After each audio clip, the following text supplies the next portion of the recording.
বললেন, যে ব্যক্তি আমার অনুসরণ করবে সে জান্নাতে যাবে, অনুকরণ করবে সে জান্নাতে যাবে। আমান আসানি ফাকাদ আওয়া, যে আমার বিরোধিতা করবে সে জাহান্নামে যাবে। বর্তমান আরবি মাস রজব চলতেছে, সামনে শাবান, এরপরে রমজান। রজবের অনেক ফজিলত, বিশেষ করে মসজিদে উলামায়ে কেরাম, আইম্মায়ে কেরাম মেরাজের ঘটনা বয়ান করেন। আবার শাবান শুরু হয়ে গেছে। মেরাজের কারণে রজবের কোন ফজিলত আমরা মনে করি বিষয়টা এমন না, বরং আল্লাহ রাব্বুল আলামিন বছরে মাস হবে কতটা সে নামও আল্লাহ রেখেছেন, সংখ্যাও নির্ধারণ করেছেন, ফজিলত কি তাও আল্লাহ বিবরণ দিয়েছেন। যেমন সূরা তাহার মধ্যে আল্লাহ বলেন, ইন্না ইদ্দাতাশ শুহুরি ইনদাল্লাহি 12 শাহরান ফি কিতাবিল্লাহ ইয়াওমা খালাকাস সামাওয়াতি ওয়াল আরদ মিনহা আরবাআতুন হুরুম যালিকাদ-দীনুল কাইয়্যিম। আল্লাহ বলেন, গণনার আকারে বছরে মাস হবে 12টা। কতটা হবে? কিয়ামত পর্যন্ত কোন বছর 11 মাসেও হবে না, 13 মাসেও হবে না। কত মাসে হবে? 12 মাসে বছর হবে। সিদ্ধান্ত কার? আল্লাহ, স্থায়ী সিদ্ধান্ত। আর এই 12 মাসের মধ্যে আবার আল্লাহ পাক 4 মাসকে আলাদা মর্যাদা দিয়েছেন অন্য মাসের তুলনায়। কয় মাস? আল্লাহ বলেন, এই সিদ্ধান্ত আমি করেছি কবে?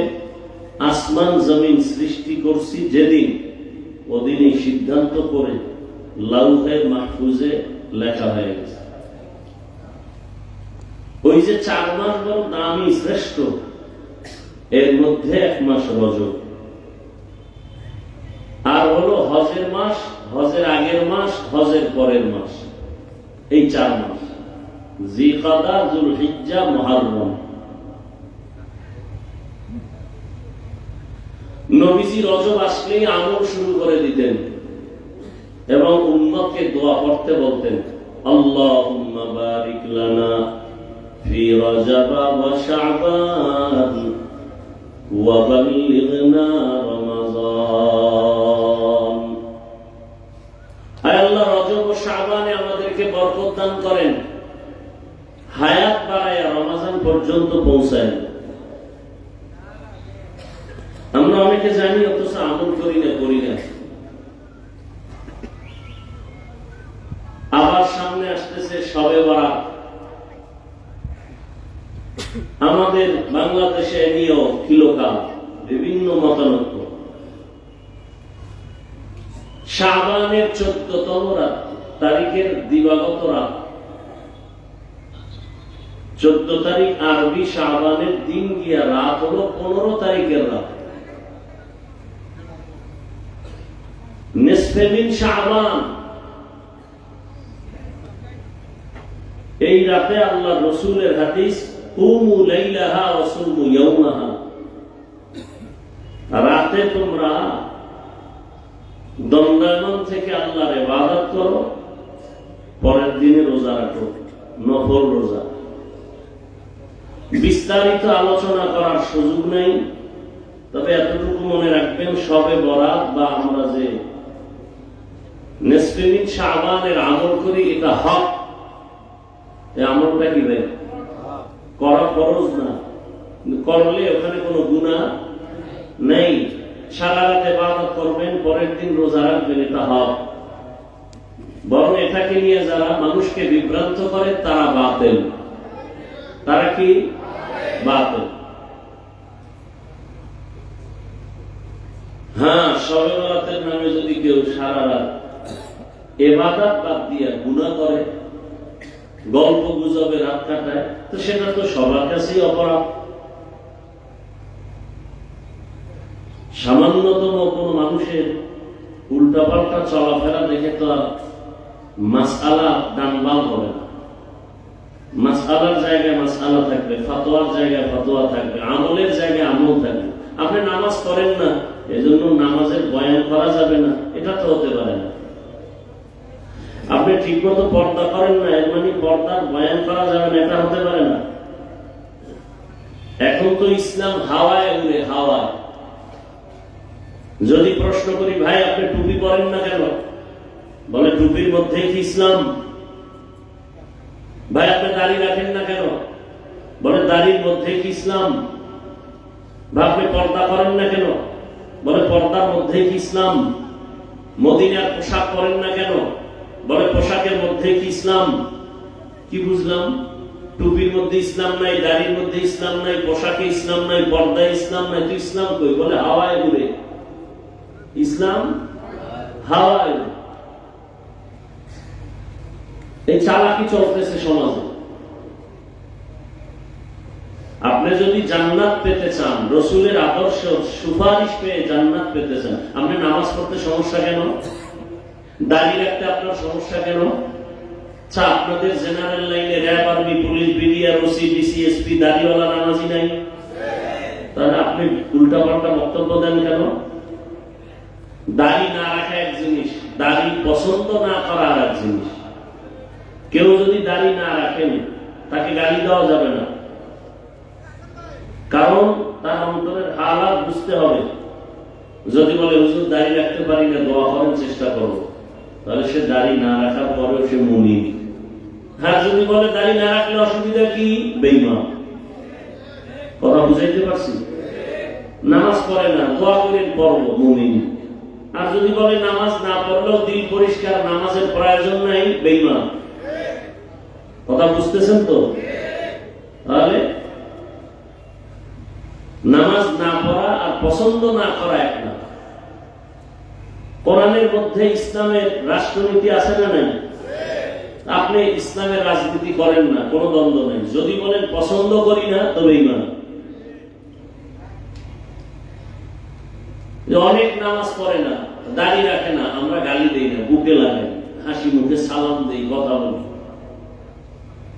যদি অবস্থা তার এমন হয় যে সে নামাজ পছন্দ করে না, তার সাথে সালামও নাই, কালামও নাই, সে বেঈমান।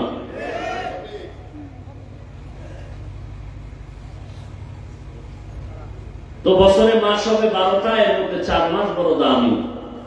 মুহররম একটা মাস, আরবি বছরের প্রথম মাস, দামি। এই দামি বা শ্রেষ্ঠত্ব দান করছেন আল্লাহ আসমান জমিন সৃষ্টির দিন।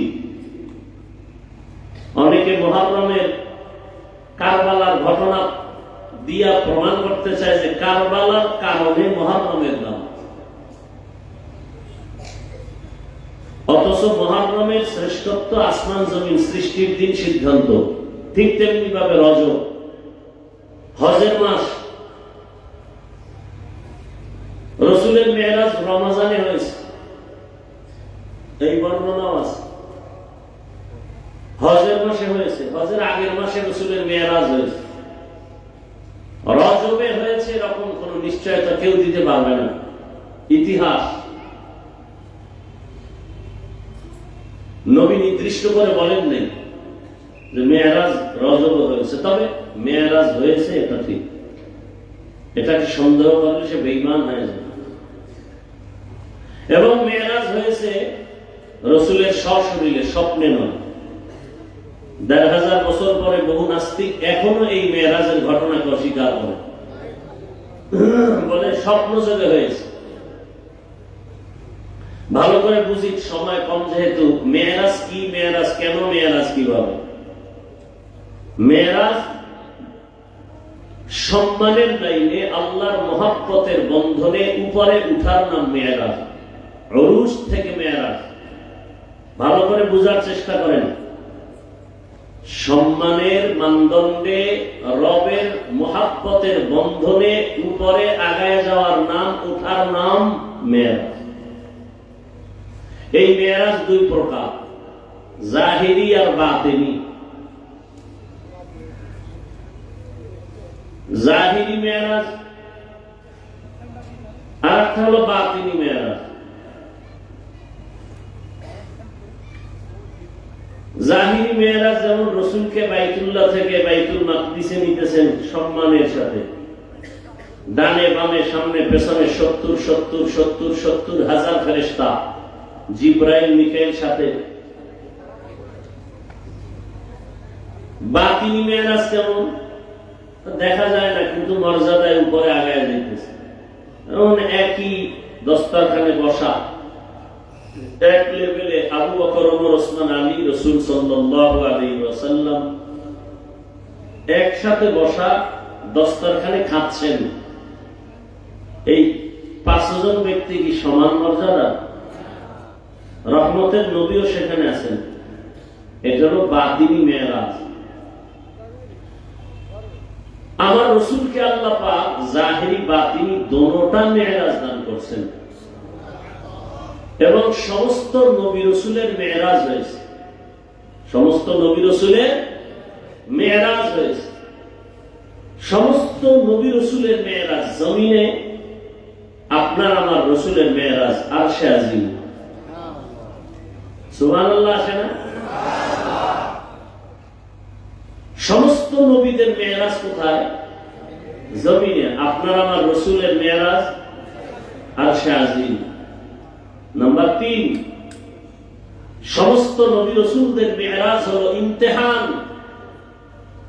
আর আপনার আমার রসুলের মেরাজ হলো ইনআম।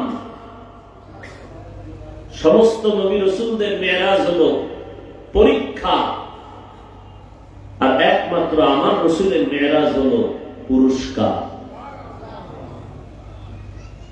কেমনে কেমনে হয়েছে বলার সময় নেই।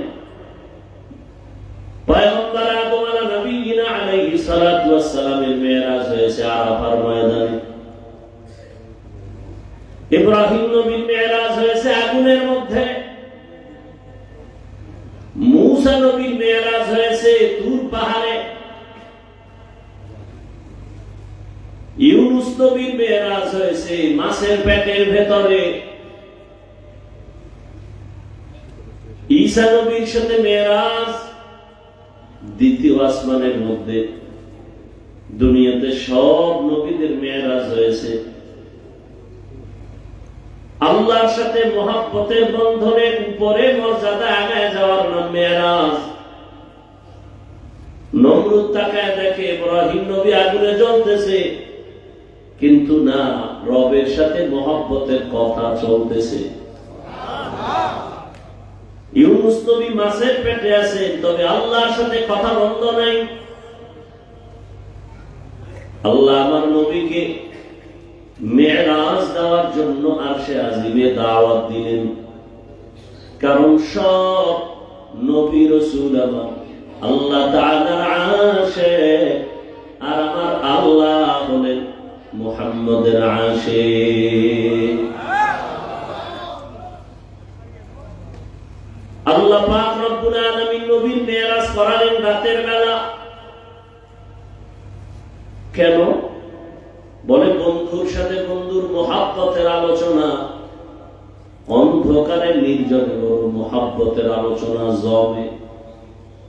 পুরা রাত লাগে না, এই রাতের সামান্য সময় রসুলের মেরাজের সময়। নবীজির মেরাজ শুরু হয়েছে বাইতুল্লাহ থেকে। আল্লাহ অর্ডার করলেন, জিবরাইলকে যাও জান্নাত থেকে একটা বোরাক নিয়ে যাও,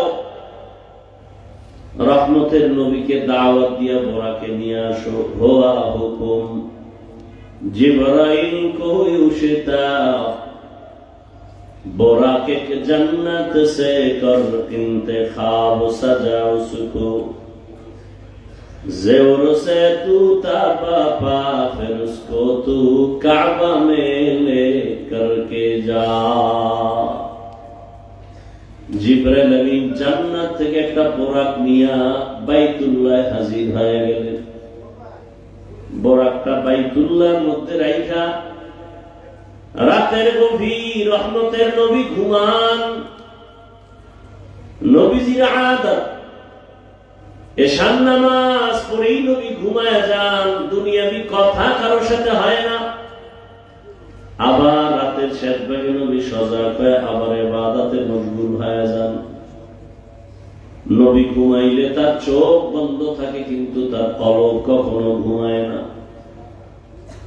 নবীজি কোথায় আছেন? ঘুমন্ত। কেউ লিখেছেন শিয়াবে আবু তালিবের মাঝে নবী ঘুমান, কেউ বলছেন না নবী চাচাতো বোন উম্মে হানির ঘরে ঘুমন্ত, কেউ বলেছেন রহমতের নবী হাতিমে কাবায় ঘুমান।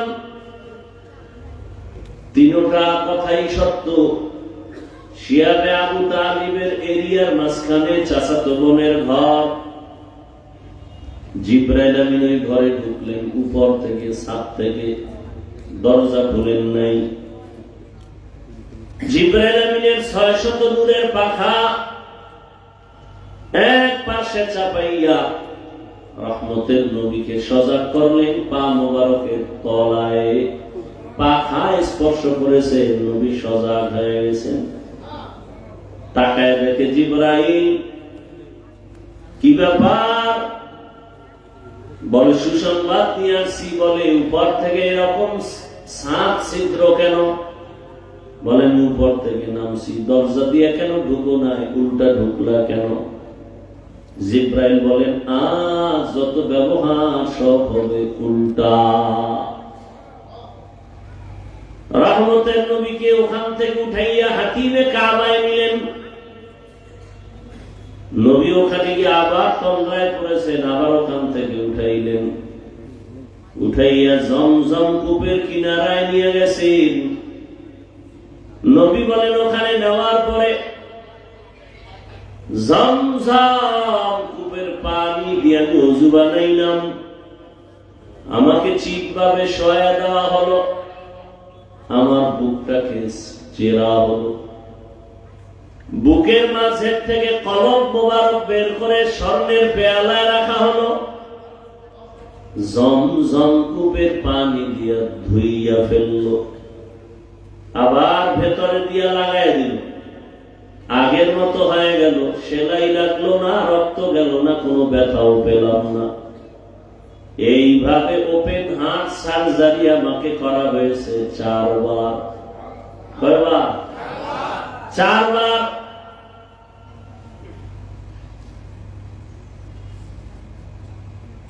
ভেতর থেকে কলব বের করছে, আবার লাগায় দিছে। কোনো সেরা ফারা অস্ত্র লাগে নাই, সেলাই লাগে নাই, ব্যথাও পাই নাই, রক্তপাত হয় নাই। জমজমের পানি দিয়ে ওযু বানায় 2 রাকাত নামাজ আদায় করলাম। সফর করার সুন্নত তরিকার নিয়ম শিখাইয়া দিলেন। বান্দা তুমি সফরে যাইবা, ওযু বানায় 2 রাকাত নামাজ আদায় করে নিরাপদের জন্য দোয়া করো। আর আমরা নামাজ বাদ দিয়া সুন্নাত আদায় করি, ফেসবুকে স্ট্যাটাস দেই, নিরাপদ সফরের জন্য দোয়া চাই। আছে না নাই? আল্লাহ হেদায়েত দান করুন। আল্লাহ যে এদের উপরে খুশি না, এটাই তার প্রমাণ। ভালো মানুষ অল টাইম এই রাস্তায় থাকে না। ওযু করে নামাজ পড়বে, দোয়া করবে, তেলাওয়াত করবে, এর বিকল্প যা করবে এটা সুন্নতের খেলাফ। রাসূলের আদর্শ এগুলো না। নবীজি বলেন জমজমের পানি কেমন যেন আমার কাছে মনে হয় কাউসারের পানি থেকেও দাম। সাহাবায়ে কেরাম একদিন প্রশ্ন করলেন, ইয়া রাসূলুল্লাহ, জমজমের পানি যে কূপ, এখান থেকে তো crore crore million trillion billion পানি লিটার হাজি সাহেবরা নেয়, কমেও না বাড়েও, এ পানির তলা কই? নবীজি বললেন জমজম কূপের পানির নিচ সম্পর্ক কাউসারের সাথে। এজন্য জমজম কূপের পানি দাঁড়ায় পান করো। কিবলার দিকে ফিরে পান করো, কারণ পানির দ্বারা মানুষের পিপাসা নিবারণ হয়, তবে জমজমের পানির দ্বারা মানুষের ক্ষুধা নিবারণ হয়। পিপাসা তো নিবারণ হবেই, ক্ষুধাও নিবারণ হবে। 25টা উপকার আছে জমজমের পানির মধ্যে। কয়টা? 25টা। 3 নম্বর উপকার হলো জমজম রোগের ঔষধ। এজন্য জমজম পান করার আগে একটা আমল আছে। একবার দরুদ-ই ইব্রাহিমী দুটোটা একসাথে, এরপর আলহামদুলিল্লাহ সূরা একবার, কুল হুয়াল্লাহ 3 বার, এরপর একটা দোয়া আছে। আল্লাহুম্মা ইন্না নাসআলুকা ইলমান নাফিআ ওয়া রিজকান ওয়াসিআ ওয়া শিফাআন মিন কুল্লি দা। জমজম পানি পান করবে। এরপরে, ও আল্লাহ, তুমি আমাকে উপকারী জ্ঞান দান করো, ইলম দান করো, বরকতি রিজিক দান করো,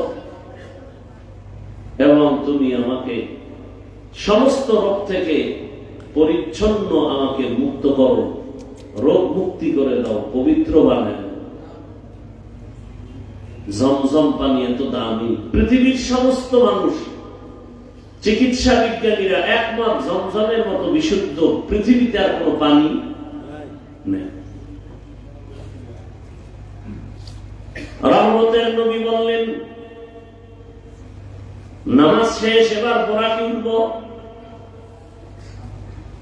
বাইতুল্লাহ থেকে বাইতুল মাকদিস 1 মাসের পর বোরাকে উঠলাম, এক পলকে বাইতুল মাকদিসে নিয়ে গেল।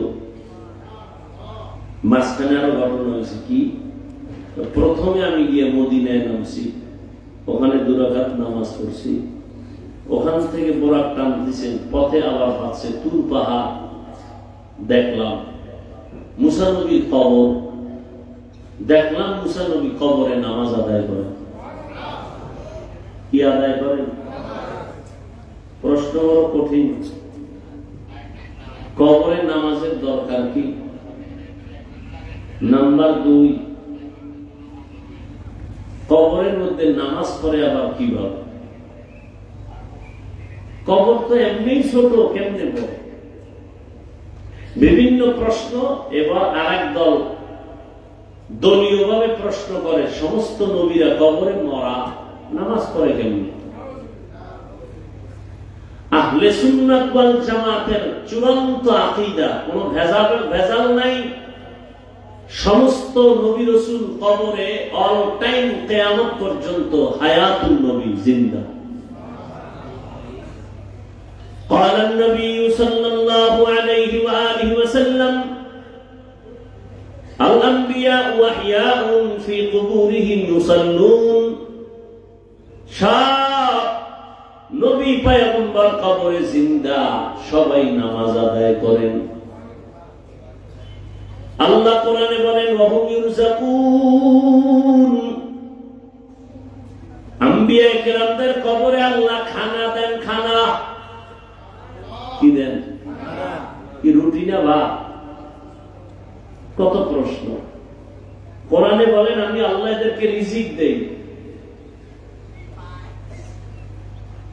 আওলাদে রাসূল হুসাইন আহমদ মদনী রাহমাতুল্লাহি আলাইহি রওজা পাকের পাশে বসে হাজারো ছাত্রদের হাদিস পড়াচ্ছেন। ছাত্রগুলো সেই দামি আল্লাহওয়ালা, একটাও মোবাইলওয়ালা।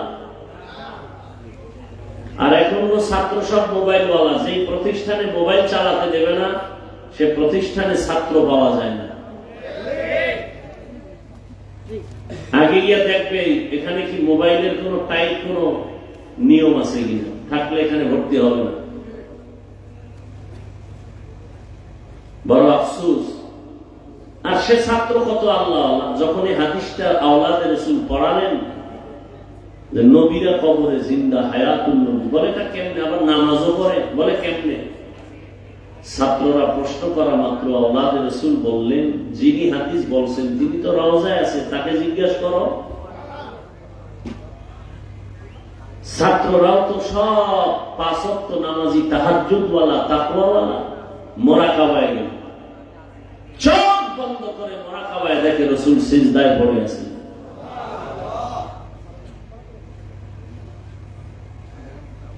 কেমন আওলাদে রাসূল? মাদানী রাহমাতুল্লাহ আলাইহি, এটা বন্ধ করতে বলছি না?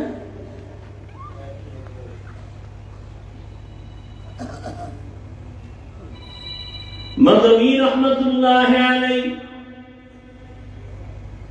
কেমন আওলাদে রাসূল? রাসূলের রওজা মুবারকে জিয়ারতে ঢুকবেন, হঠাৎ মানুষের এত ভিড়, চাপাচাপি করে যাওয়াটা তো সুন্নত না। রাসূলের রওজা জিয়ারত করা বরকত, কাউকে ধাক্কা দিয়ে যাওয়া কবিরা গুনাহ।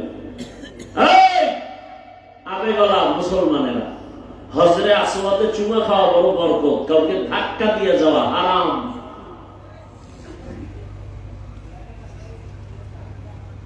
সুন্নাত আদায় করতে গিয়ে হারাম গুনাহে লিপ্ত হওয়া যাবে না। আল্লাহ হেদায়েতের দৌলত দান করেন।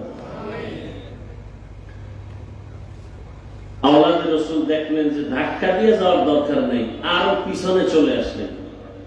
মদিনাতুল মুনাওয়ারা রওজা আতহার থেকে একটু দূরে গিয়ে চুপ করে একটা নির্জন জায়গায় বসে চোখ বন্ধ করে মুরাকাবার হালাতে রাসূলকে সালাম দিলেন।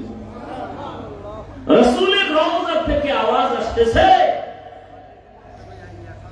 যে আমার আওলাদ, তুমি কাছে এসে যা পাইতা দূরে বসে তা পেয়ে গেছি। এই মিয়া, ওয়াজ কুরুনির ইতিহাস জানেন না? ওয়াজ কুরুনির ইতিহাস জানেন না কেউ? রাসূলকে দেখে নাই, কিন্তু রাসূলের বরকত পাইছে না পায় না? হ্যাঁ, আপনি দাড়ি কেটে যদি মদিনায় যাইয়া রাসূলের রওজার পাশে আজীবন ঘুমান, কি সব হবে আপনার? 24 ঘন্টা আমল নামায় কবিরা গুনাহ লেখা হয়, অল টাইম। 24 ঘন্টার প্রতিটি মুহূর্ত কবিরা গুনাহ। 1 সেকেন্ডের জন্য গুনাহ লেখা বন্ধ হবে না যতদিন তওবা না করবেন। আপনি সুদের টাকায় ব্যবসা করেন, মক্কার ভিতরে গিয়ে আপনি সেজদায় পড়লেন, লাভ কি যদি তওবা না করেন? হ্যাঁ, যদি আপনি রাসূলের সুন্নাত ভালো করে আমল করেন, এখানে থেকে গরিব মানুষ যদি মদিনায় যেতে নাও পারেন, আল্লাহ পাক কুদরতের দ্বারা রাসূলকে ঘুমের ঘরে দেখায়। কি আল্লাহ পারেন না? আসল কি মক্কা মদিনা না সুন্নাত? সুন্নাত। সুন্নাতের আমল করেন, এর বিকল্প কিচ্ছু নাই, কোন চালাকি চলবে না।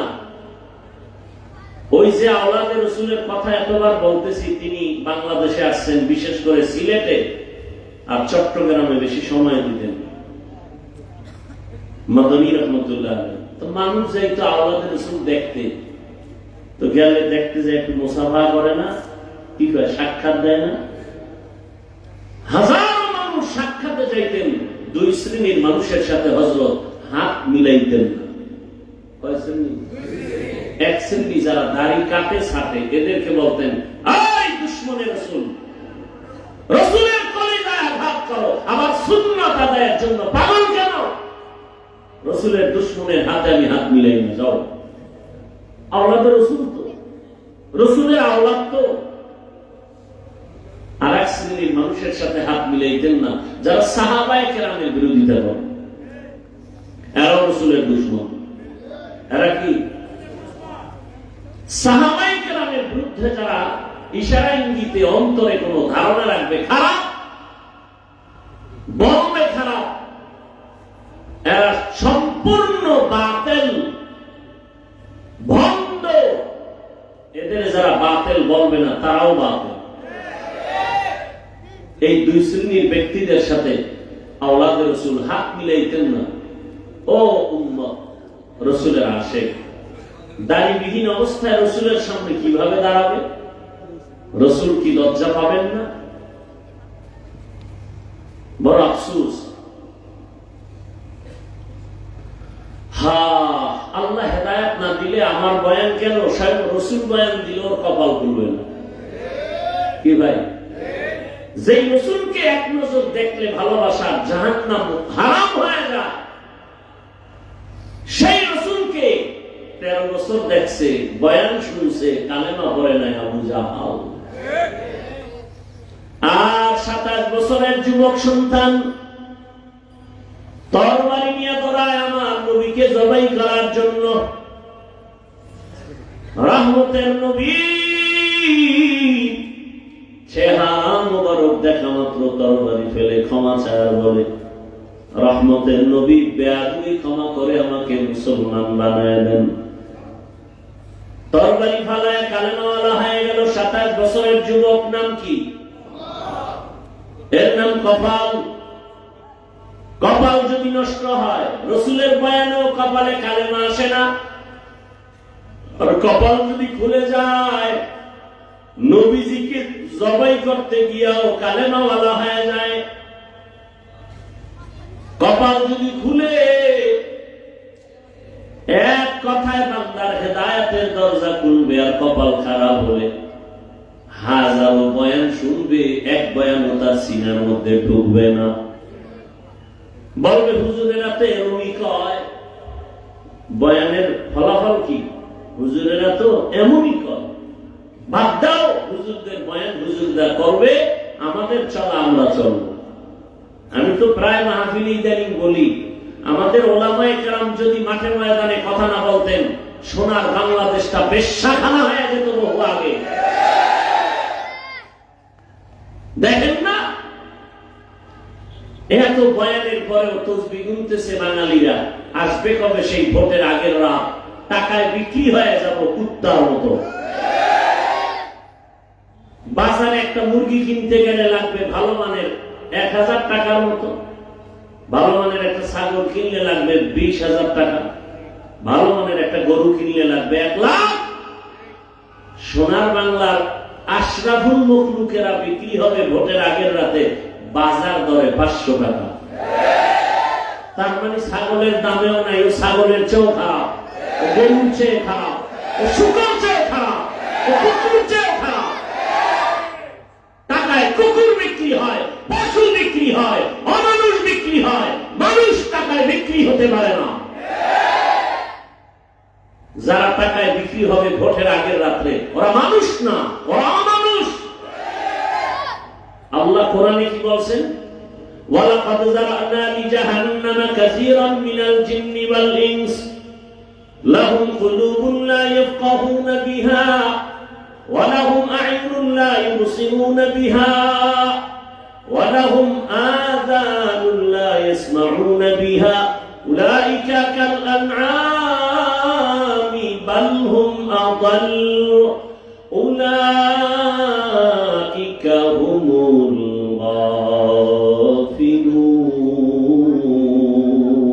গাফিলুন। অধিকাংশ মানুষ জাহান্নামে যাবে। কেন? আমি আল্লাহ তাদের কম দিলাম গবেষণা করার জন্য। গবেষণা করবে, ছোট্ট একটা প্যান্ডেল টানাইতে কত খুঁটি লাগলো, আর এত বিশাল 7টা আসমান এত সুন্দর ভাবে টানায় রাখলেন, একটা খুঁটিও নাই, উপর থেকে রশির কোনো টানাও নাই। কে করছেন? যারা মানুষ, তারা গবেষণা করে মালিকের কাছে মাথা নত করবে যে না, এই মালিকের সাথে বেঈমানি করা যাবে না।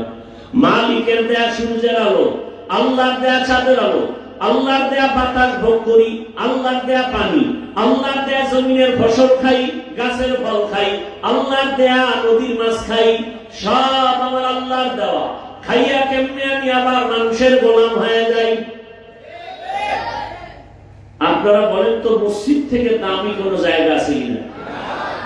তাও মিলেন না, বুঝলেন না? বলেন পৃথিবীতে মসজিদ থেকে দামি জায়গা কোনটা? বলেন নাই। সেই মসজিদ এত দামি যে একটা বিড়ি নিয়ে গেল মসজিদের কাছে গিয়ে বিড়ি ফালায় দেয়। এত দামি জায়গা দেখেন না? আমি দেখছি মসজিদের সামনে দিয়া রোডের পাশে হিন্দুরা হেঁটে গেল, মহিলারাও মাথায় কাপড় টানে। আমি দেখছি। এমন দামি জায়গার দায়িত্বে কেন সুৎখোর আসলো বলো? যেই সুৎখোরের আমল নামায় অল টাইম আপন মায়ের সাথে জিনা জিনা জিনার গুনাহ, নাউজুবিল্লাহ আছে না? সুদের সাথে যাদের নাম, তাদের হজ কবুল হবে না, তেলাওয়াত কবুল হবে না, নামাজ কবুল হবে না, মোনাজাত কবুল হবে না। সে মসজিদের দায়িত্বে আসলো কেন? সে তো আসে না, আমরা জনগণ আইনে ফেলছি তাকে, কারণ আমাদের নেতা ভোটের আগে আমরা তার কাছে বিক্রি হয়ে গেছি। বলেন না কেন সত্য কথা? এই আকামে আপনারা ঢুকছেন না। মসজিদের সূক্ষ্ম দায়িত্ব পাবে কেন? আপনারা ঢুকেছেন, কারণ তার থেকে টাকায় আপনারা খাইয়া বিক্রি হয়ে গেছেন। আল্লাহ হেদায়েত দান করুন। আরো আস্তে করে বলেন। রাগ করতেছেন? আমি কোরআন হাদিসের বাইরে বলতেছি। আচ্ছা, এই কথাগুলো আমরা আলেমরা আপনাদের বলতেছি কি জাহান্নামে নেওয়ার জন্য না জান্নাতে নেওয়ার জন্য? আমরা যদি কথাগুলো না বলি আর কেউ বলবে? আচ্ছা, আপনি নামাজ পড়েন না, এই জন্য কি আমি নামাজের বয়ান করবো না?